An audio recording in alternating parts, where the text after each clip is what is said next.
I found out my girlfriend had a second phone because of a DoorDash receipt. Not a text, not a photo, not even a suspicious message. A stupid receipt for 2 strawberry milkshakes and mozzarella sticks. My name's Tyler. I'm 29, and for almost 4 years I thought I was dating the kind of girl people envy online. Pretty, funny, the type who remembered your coffee order after hearing it once.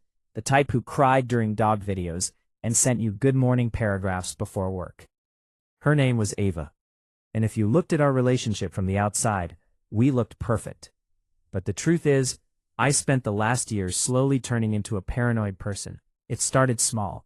Ava suddenly began sleeping with her phone face down. Then she changed her password.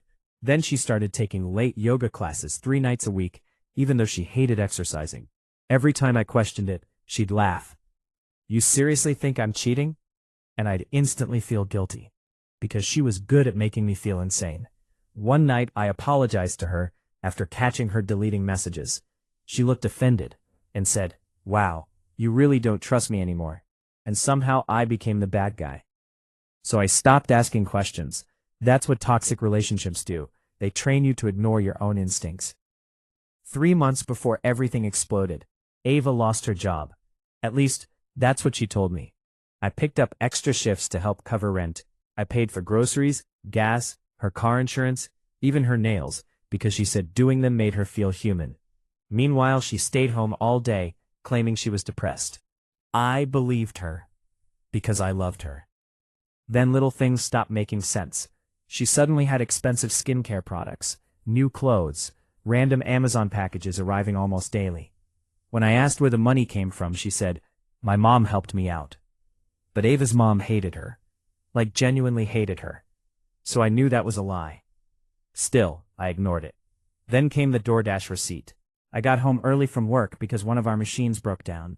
Ava was in the shower. Her phone buzzed on the kitchen counter with a delivery notification. I wasn't even snooping, I just glanced at it because the driver kept calling. The order said, 2 strawberry milkshakes, mozzarella sticks, spicy chicken sliders. That sounds normal, right?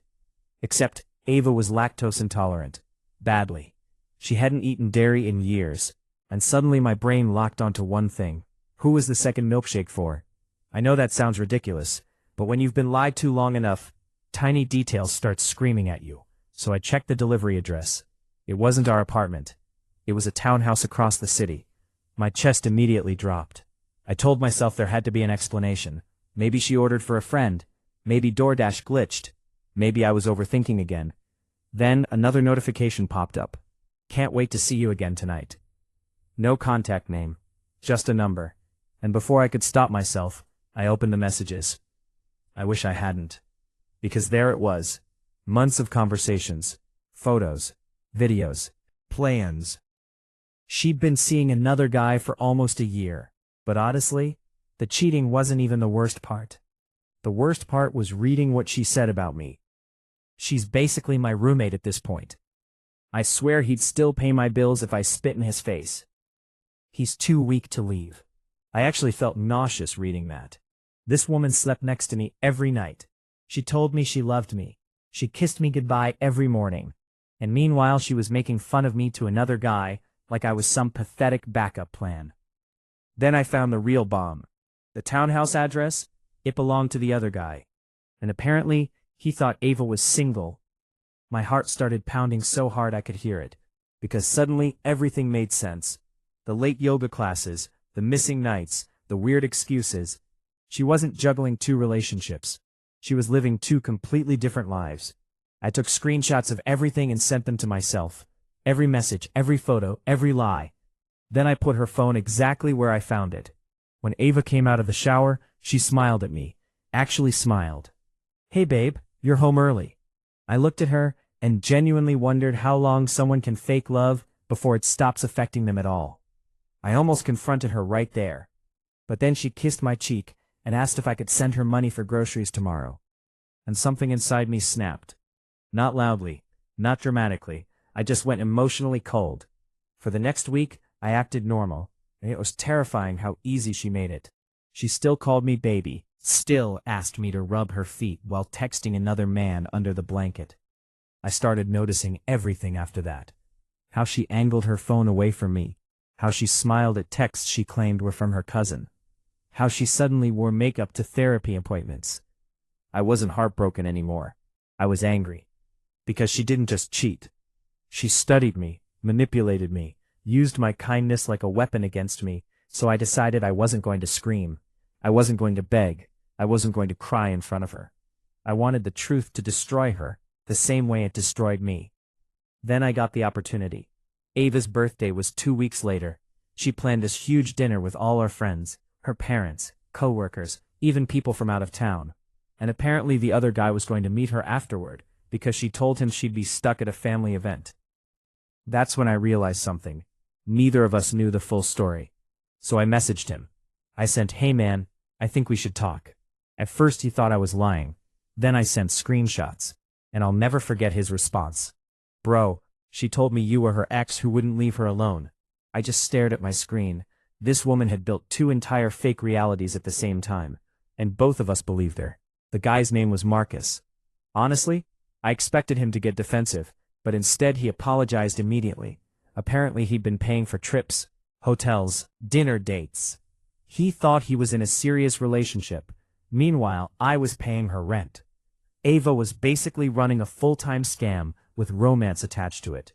Marcus and I talked for almost 2 hours that night, comparing timelines, excuses, lies, and every conversation made her look worse. She cheated on me while I was visiting my dad in the hospital. She lied to Marcus, saying bruises on her arms came from me, when she literally got them from falling drunk in our bathroom. She told him she was saving money to move away from her toxic boyfriend. I was funding her escape plan for me without even knowing it. After that call, Marcus asked, "So what do you want to do?" And I said, "I want her to tell the truth herself." Ava's birthday dinner happened at this trendy rooftop restaurant downtown. She looked incredible that night. Red dress, perfect makeup, smiling at everyone like she was the happiest woman alive.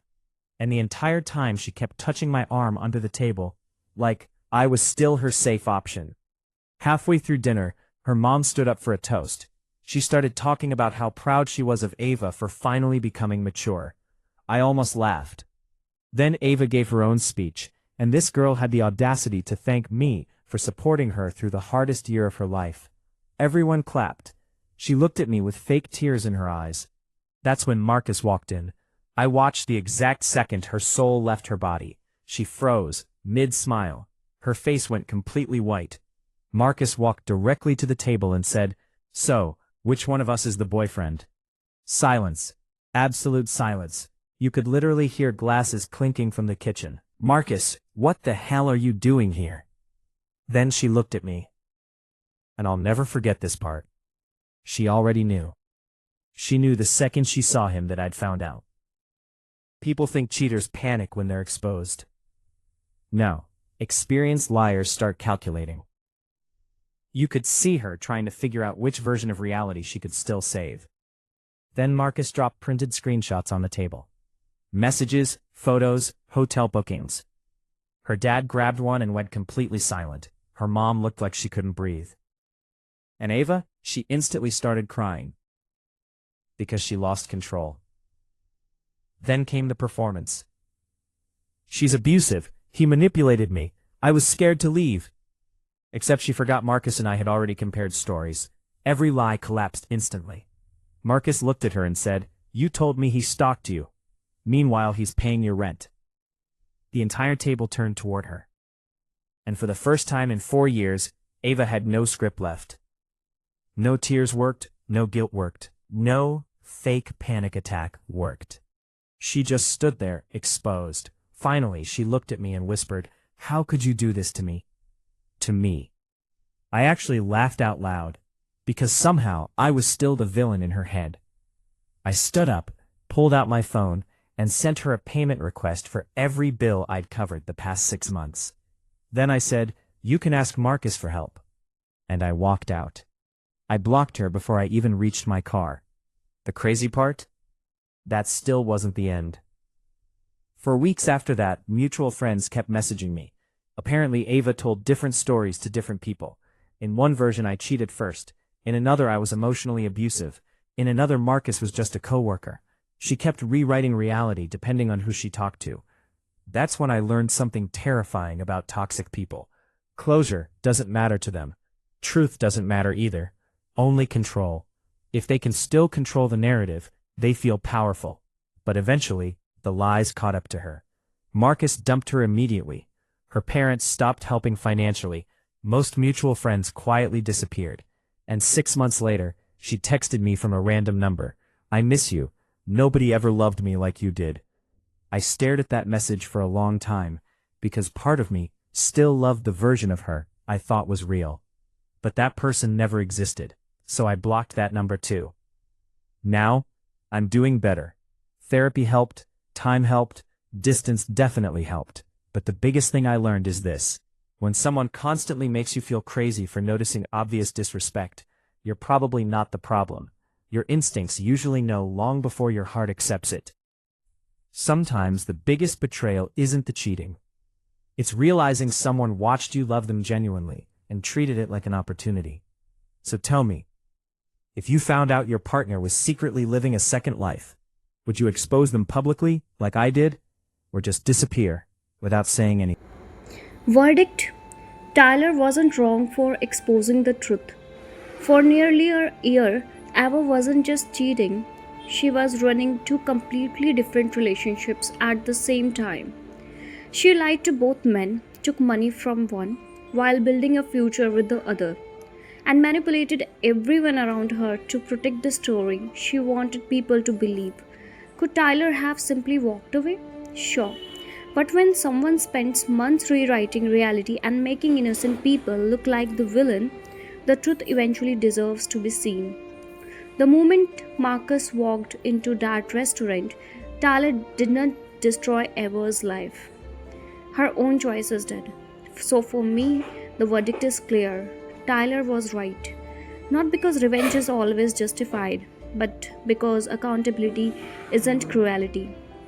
Sometimes the consequences people face are simply the truth catching up with them. So, what do you say?